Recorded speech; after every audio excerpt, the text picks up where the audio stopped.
மன்னார் புனித மரியன்னை ஆலய திருவிழா சிறப்பாக நடைபெற்றது. மடுமாதா தொலைக்காட்சி செய்திகளுக்காக கலையகத்தில் நான் எட்வர்ட் எமர்சன்.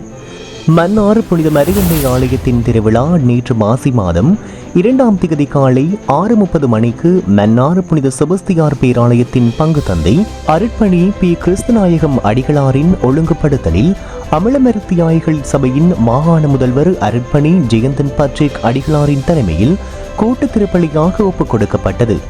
இத்திருவிழாவில் நிறைவாக மாலை 4:30 மணிக்கு அன்னையின் திருச்சுருப பவனியும் திருச்சுருப ஆசிரும் வழங்கப்பட்டது. திருச்சுருப ஆசையினை மன்னார் பேராலய பங்கு தந்தையும் மன்னார் மறைக்கூட்ட முதல்வருமான அருட்பணி பி. கிறிஸ்துநாயகம் அடிகளார் அவர்கள் வழங்கியிருந்தமை குறிப்பிடத்தக்கது.